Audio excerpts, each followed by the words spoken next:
Hiya, my name's David. I'm the Wandering Ponderer. Welcome to the first video of 2023.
I'm standing more or less where I left you off in the previous video after doing a video on the telephone box, which is just down there on the other side, and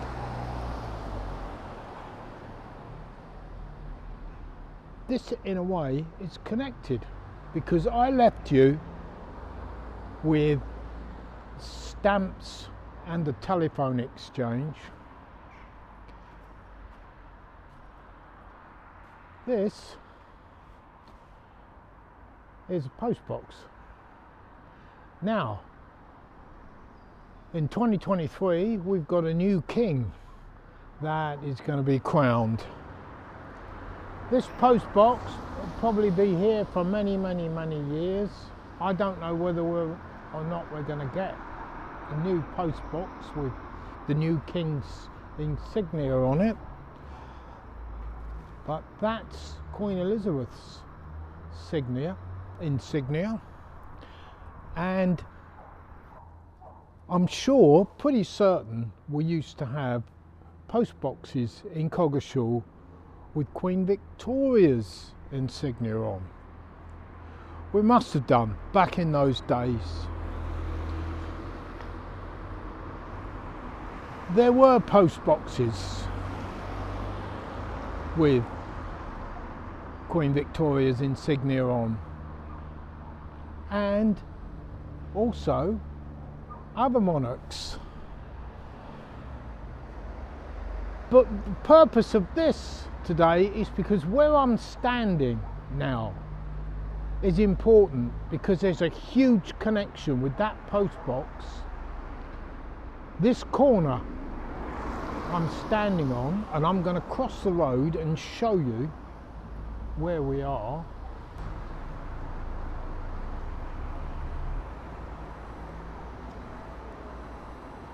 This is what's called Doubleday Corner.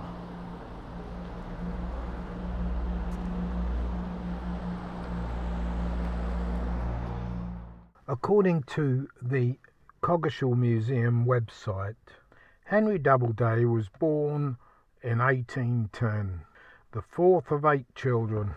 His father, William, came to Coggeshall in 1789 and opened a grocery shop at Market End, which is now Doubleday Corner.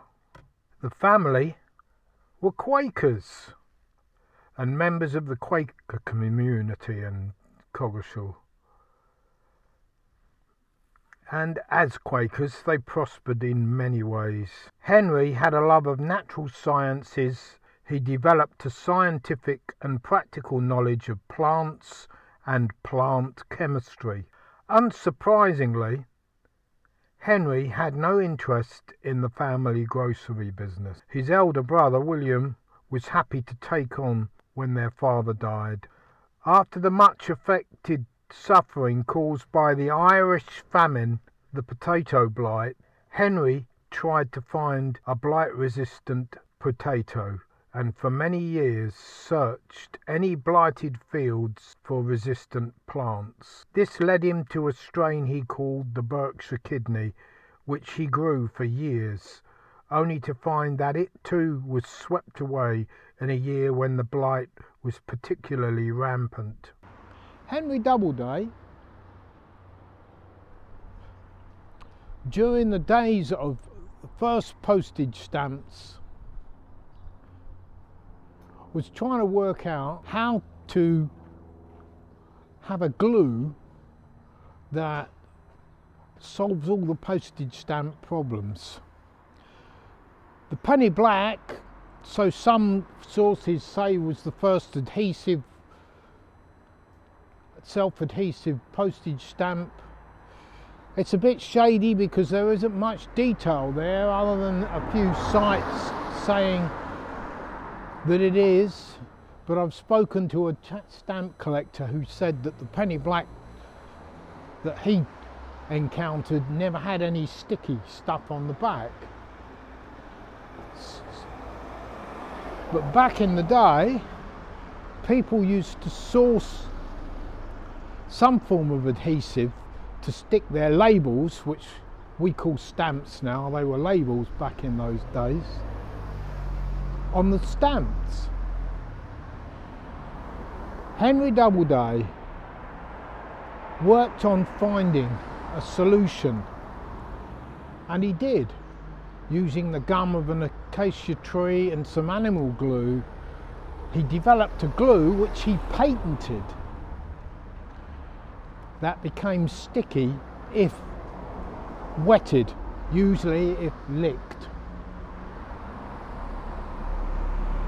and sold it to Disley, which was a printing firm that were printing stamps for the post office.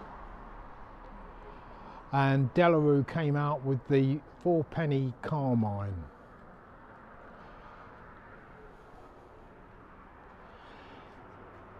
This glue must have gone into the world on these stamps, and it made me wonder how many gallons of saliva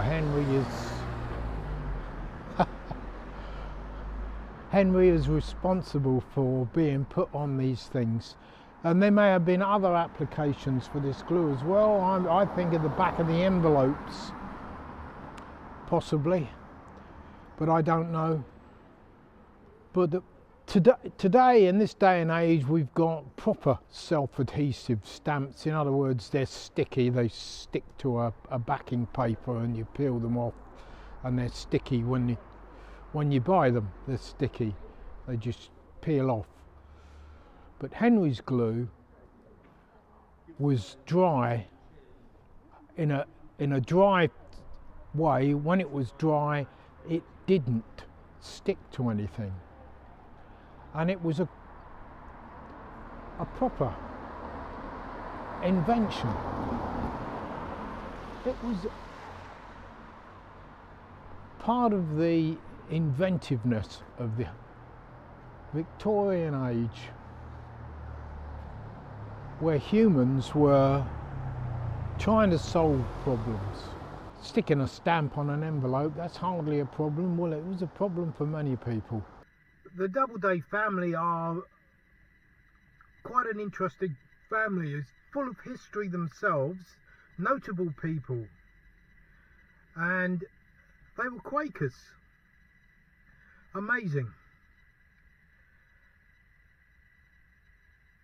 Coggeshall's full to the brim with history, and I'll keep digging and keep finding things and keep looking, and it's amazing.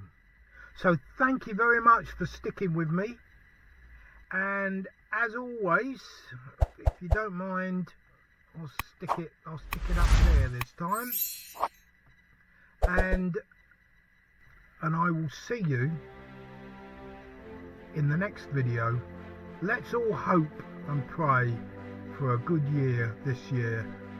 It's overdue, I think. Stay safe.